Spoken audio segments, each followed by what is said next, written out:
नमस्कार, अपर्णाज लाईफस्टाईल आणि cooking recipes या माझ्या यूट्यूब चॅनलमध्ये अगदी मनापासून तुमचं स्वागत आहे। तुमच्या मनातील सर्व चांगल्या इच्छा स्वामी माऊली पूर्ण करो ही स्वामीचरणी प्रार्थना करते आणि आजच्या व्हिडिओला सुरुवात करते। तर मंडळी, 26 फेब्रुवारी रोजी महाशिवरात्र आहे। या दिवशी भगवान महादेवांची आराधना, पूजा, नामस्मरण करण्याला विशेष महत्त्व आहे। तर या दिवशी म्हणजेच महाशिवरात्रीच्या दिवशी या झाडाला स्पर्श केल्याने 7 पिढ्यांचं दारिद्र्य नष्ट होऊन आपल्या प्रत्येक कार्यात गती पाहायला मिळते। तर ही झाडं कोणती याविषयीची माहिती आपण आजच्या व्हिडिओमध्ये जाणून घेणार आहोत। त्यासाठी व्हिडिओ स्किप न करता पूर्ण पहा आणि व्हिडिओ आवडल्यास चॅनलला सबस्क्राईब नक्की करा। त्याचबरोबर आपले व्हिडिओ जास्तीत जास्त लोकांपर्यंत शेअर देखील करा। तर 26 फेब्रुवारी रोजी महाशिवरात्री आहे। हा दिवस अत्यंत पवित्र दिवस मानला जातो। तसेच या दिवसाचे महत्त्व अजून 2 महत्त्वाच्या कारणांमुळे अधिकच वाढलेलं आहे। ते म्हणजे या दिवशी माता पार्वती व महादेवांचा विवाह संपन्न झालेला होता। तसेच दुसरी मान्यता अशीही आहे की देवादिदेव महादेव महाशिवरात्रीच्या दिवशी प्रथमच प्रकट झाले होते। शिव हे ज्योतिर्लिंगांच्या रूपामध्ये प्रकट झाले। महाशिवरात्रीच्या दिवशी 64 वेगवेगळ्या ठिकाणच्या ज्योतिर्लिंगांचे दर्शन झाले। या दिवशी महादेवांची पूजा केल्याने सर्व संकट दूर होतात अशी देखील मान्यता आहे। देवांचे देव महादेव, शंकर, महाकाल, शिव, भोलेनाथ अशा विविध नावांनी आपण त्यांना पूजत असतो। महादेव साधे भोळे नावाप्रमाणेच भोलेनाथ आहेत। साधे जल जरी भाविकाने अर्पण केलं तरी ते प्रसन्न होऊन इच्छित फलप्राप्ती करत असतात। असे असले तरी महादेवांची महाशिवरात्रीला विशेष पूजा केली पाहिजे। महाशिवरात्रीला केलेली पूजा अनेक पटींनी फळ प्राप्त करणारी ठरते। मान्यतेनुसार पृथ्वीवरील प्रत्येक शिवलिंगामध्ये या दिवशी महादेवांचा साक्षात वास हा आपल्याला पाहायला मिळतो। त्यामुळे या दिवशी केलेली पूजा, सेवा त्याचं विशेष फळ आपल्याला प्राप्त होतं। महाशिवरात्रीच्या दिवशी सकाळी लवकर उठून स्नानादी करून व्रताचा संकल्प आपण करावा। तसंच या दिवशी पांढरे शुभ्र वस्त्र परिधान करून सूर्यदेवाला अर्घ्य द्यावं। या दिवशी शक्य तेवढं निर्जला व्रत किंवा फलाहार घेऊन व्रत आचरण केले जाते। अगदी ज्यांना व्रत करणं शक्य नाही त्यांनी ओम नमः शिवाय या मंत्राचा जप केला तरीही या व्रताचं संपूर्ण फळ आपल्याला प्राप्त होतं।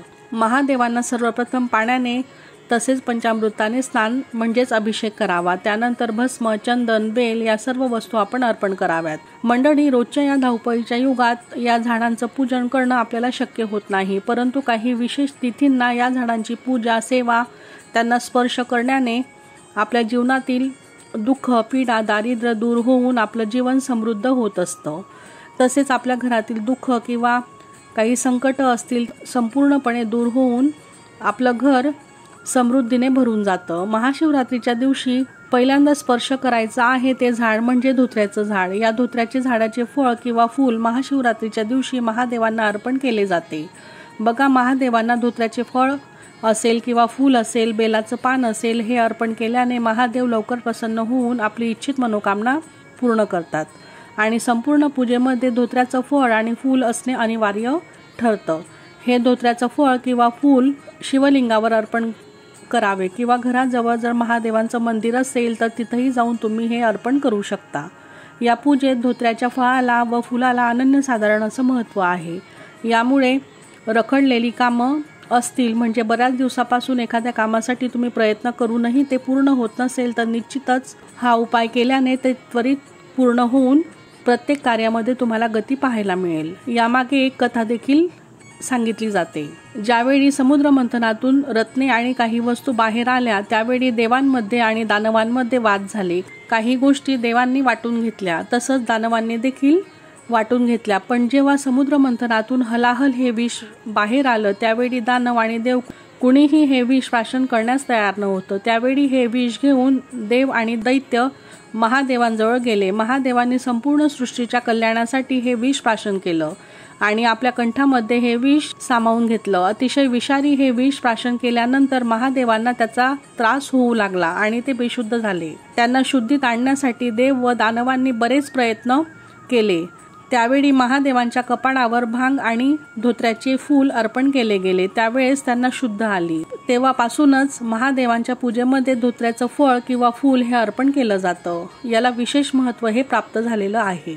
याला विशेष महत्त्व आहे। म्हणूनच महाशिवरात्रीच्या दिवशी या झाडाला स्पर्श करून मनोमन आपली इच्छा बोलावी आणि ही इच्छा बोलताना महादेवांचं स्मरण आपण प्रकर्षाने करावं आणि ती इच्छा पूर्ण होण्यासाठी शुद्ध अंतःकरणाने महादेवांना आपण प्रार्थना करावी. असं केल्याने घरातील आर्थिक समस्या, पीडा, दुःख निवारण होऊन आर्थिक स्थैर्य आपल्या घरामध्ये नांदतं. महादेवांची विशेष कृपा आपल्यावर होते. तसेच या झाडाचे विशेष पूजन आपण केल्याने अखंड लक्ष्मी प्राप्ती देखील होत असते. हा अत्यंत प्रभावी उपाय मानला जातो. या दिवशी या झाडाला आपण गाईचं कच्चं दूध आणि पाणी अर्पण करावं. त्याचबरोबर हळदी, कुंकू, अक्षदा, फूल अर्पण करून गाईच्या तुपाचा दिवा आवर्जून लावावा. अशा प्रकारे पंचोपचारे पूजा आपण करावी. त्यानंतरचे दुसरे झाड म्हणजे शमीचं झाड. शमीच्या झाडामध्ये भगवान शिवशंकरांचा वास असतो. या झाडाखाली माता पार्वती व महादेवांचा विवाह संपन्न झाला होता. म्हणून हिंदू धर्मामध्ये या झाडाला अतिशय पवित्र तसंच पूजनीय मानलं जातं. महाशिवरात्रीच्या दिवशी एक पूजेचं ताट आपण तयार करावं. त्यामध्ये सर्व साहित्य घ्यावे. हळदी, कुंकू, फुलं, अक्षदा, त्याचबरोबर दीपधूप घ्यावा आणि एका कलशामध्ये पाणी घेऊन त्यात थोडं गाईचं कच्चं दूध टाकावं. त्यानंतर शमीच्या झाडाची आपण पंचोपचारे सर्व साहित्य वापरून पूजा करावी. या झाडालाही आपण स्पर्श करावा व आपली इच्छा बोलून ती पूर्ण होण्यासाठी प्रार्थना करावी. गाईच्या तुपाचा दिवा आवर्जून लावावा. असं केल्याने कठीणातील कठीण इच्छाही पूर्ण होते. त्यामध्ये असलेल्या देवी शक्तींचे आशीर्वाद आपल्याला प्राप्त होतात. याशिवाय शमीच्या झाडाची पानेही घरातील शिवलिंगावर आपण अर्पण करावीत, कारण एक शमीचं पान 10 बेलपत्रांच्या समान मानलं जातं. तसेच ज्या महिलांना बऱ्याच वर्षापासून संतान प्राप्ती होत नसेल त्यांनी शमीच्या झाडाची पंचोपचारे पूजा करावी. यामुळे संतान प्राप्तीचे योग निर्माण होतात. तसेच शमीच्या झाडाची पूजा केल्याने चांगल्या आरोग्याची प्राप्ती होते. तसेच धनधान्य, संपत्ती, कुठल्याही गोष्टीची कमतरता आपल्याला जाणवत नाही. तसेच शारीरिक व्याधी संपूर्णपणे नष्ट होतात. आर्थिक भरभराटीसाठी, अखंड लक्ष्मी प्राप्तीसाठी देखील शमीच्या झाडाची महाशिवरात्रीच्या पवित्र दिवशी आपण आवर्जून न विसरता पूजा करावी. पुढचे झाड म्हणजे बेलाचे झाड. हिंदू धर्मामध्ये बेलाचे झाड अतिशय पवित्र आणि पुण्यकारी मानलं जातं. बेलाचं पान म्हणजे त्रिफळा. यामध्ये ब्रह्मा, विष्णू आणि महेश यांचा वास असतो असं सांगितलं जातं. हे बेलपत्र ब्रह्मा, विष्णू, महेश यांचे 3 डोळ्यांचे सूचक मानले जाते. ते 3 डोळे म्हणजे बुद्धी, ज्ञान आणि निर्णय क्षमता अशी ही मान्यता आहे. शिवपुराणात बेलाच्या झाडाचे विशेष महत्त्व सांगितलेले आहे. बेलाच्या झाडाचे पूजन केवळ मानवच नाही तर देवी देवताही करताना आपण पाहतो. इतके ते प्रभावी मानलं जातं. मान्यतेनुसार पूर्ण श्रद्धेने महादेवांना बेलपत्र अर्पण केल्यास सर्व संकट, दुःख दूर होऊन प्रत्येक कार्यामध्ये गती पाहायला मिळते. तसेच बेलाचं पान महादेवांची ऊर्जा आपल्याकडे आकर्षित करण्याचं काम हे करत असतं. त्यामुळे नोकरी व्यवसायात काही समस्या असतील तर बेलाच्या झाडाची पूजा केल्याने तुम्हाला नोकरी प्राप्तीचे योग देखील जुळून येतात. अकाली मृत्यूपासून संरक्षण होतं. त्यासाठी महाशिवरात्रीच्या पवित्र दिवशी बेलाच्या झाडाची आपण आवर्जून पूजा करावी. या दिवशी गाईचं कच्चं दूध आणि पाणी बेलाच्या झाडाला अर्पण करावं. तसंच हळदी, कुंकू, अक्षदा, दीपधूप दाखवावा आणि गाईच्या तुपाचा दिवा न विसरता आपण लावावा. तसंच 11 प्रदक्षिणाही घालाव्यात. या पुढचे झाड म्हणजे औदुंबराचे झाड. हे झाड दत्तगुरूंना अतिशय प्रिय आहे. या झाडाची जो भाविक मनोभावे पूजा करतो त्याला भगवान श्री हरी विष्णू व माता लक्ष्मीचे आशीर्वाद हे प्राप्त होतात. या झाडाचा संबंध शुक्र ग्रहाशी देखील आहे आणि जो कोणी नित्यनेमाने या झाडाची पूजा करतो त्याच्या कुंडलीतील शुक्र ग्रह मजबूत होतो. शुक्र ग्रह म्हटलं की धनसंपत्तीशी त्याचा संबंध येत असतो. त्यामुळे घरात धनधान्य, संपत्तीचे भांडार नेहमी भरलेले आपल्याला पाहायला मिळते आणि त्या साधकाला कुठल्याही गोष्टीची कमतरता जीवनामध्ये जाणवत नाही. तुमच्या घरात आर्थिक विवंचना असेल तर महाशिवरात्रीच्या दिवशी उंबराच्या झाडाची विशेष पूजा करावी. विशेष पूजा म्हणजेच हळदी, कुंकू, दीपधूप दाखवून पाणीही अर्पण करावं. तसंच गाईच्या तुपाचा दिवा आपण न विसरता लावावा. पुढचं झाड म्हणजे पिंपळाचं झाड. पिंपळाच्या झाडामध्ये भगवान श्री हरी विष्णू आणि माता लक्ष्मीचा वास हा असतो.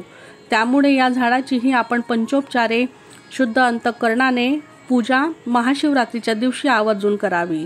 महाशिवरात्रीच्या दिवशी पिंपळाच्या झाडाची पूजा केल्याने आपल्या इच्छित सर्व मनोकामना पूर्ण होतात. तसेच आपलं घर धनधान्याने भरून जाते. पिंपळाच्या झाडालाही आपण पाणी तसेच गाईचं दूध अर्पण करावं. त्यानंतर हळदी, कुंकू, अक्षदा, फूल अर्पण करून गाईच्या तुपाचा दिवा आवर्जून लावावा। तसंच मनोभावे या झाडाला स्पर्श करून महादेवांचं स्मरण करून महाशिवरात्रीच्या दिवशी आपल्या मनातील इच्छा बोलून ती पूर्ण होण्यासाठी मनोभावे महादेवांना प्रार्थना करावी। निश्चितच महादेव तसेच श्रीहरी विष्णूंच्या आशीर्वादाने आपल्या सर्व इच्छित मनोकामना या पूर्ण होतात आणि आपलं घर समृद्धीने भरून जातं। तसेच आपल्या घरातील दुःख, दारिद्र्य, पीडा संपूर्णपणे दूर होऊन आपल्या घरामध्ये भरभराट तसेच धनधान्य यांची कुठलीही गोष्टीची कमतरता आपल्याला जाणवत नाही। तर मंडळी, अशा प्रकारे महाशिवरात्रीच्या दिवशी कोणकोणत्या झाडांची पूजा तसंच त्यांना स्पर्श करणं या महत्त्वाच्या गोष्टींची माहिती आपण आजच्या व्हिडिओमध्ये जाणून घेतली। तर कसा वाटला आजचा व्हिडिओ, आजची माहिती कमेंट करून नक्की सांगा आणि अशाच माहितीपूर्ण व्हिडिओसाठी आपल्या चॅनलला सबस्क्राईब नक्की करा। तुमचे जर काही प्रश्न असतील तर ते तुम्ही विचारू शकता। श्री स्वामी समर्थ।